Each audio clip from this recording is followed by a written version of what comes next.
asubuhi nikienda town nilipanda gari ya Super Metro.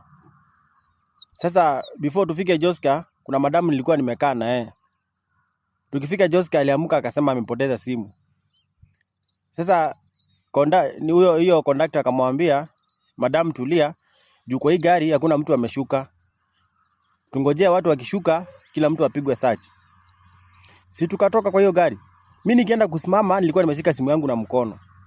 Sasa yule madamu akaona simu yangu akasema simu yangu ndio imeshikwa na huyu.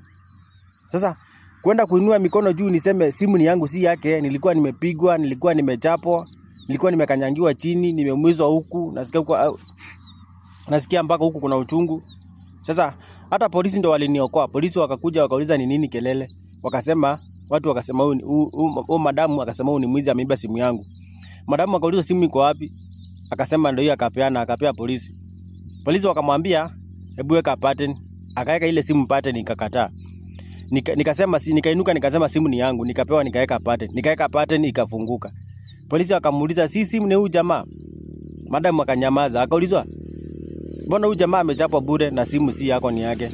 Madamu akasema ni pole, hakuwa anajua. Alikuwa nadhani ni yake. Polisi akamwambia nipe namba yako. Polisi akapiga hiyo namba hiyo madam, simu ikaitana. Simu yake kuitana ikachukuliwa na mtoto. Kumbe mtoto akasema simu ni ya mam na amesahau kwa nyumba, ameenda town. Madamu akashtuka. Akaulizwa na polisi, sasa mtu amechapa bure utamfanya aje? Huyu madamu akaambia polisi ni pole but nipe karamu. Madamu akapewa karamu na polisi. Hiyo madamu akaingia kwa handbag yake hiyo mfuko yake, akatoa cheki. Kutoa hiyo cheki akaandika 500,000. Na akasaini na akanipea. Sasa kwenda kunipea nikienda kuchukua na mkono hivi. Kumbe nilikuwa kwenye ndoto, nilikuwa nimelala. Kumbe nikuota nilikuwa naota.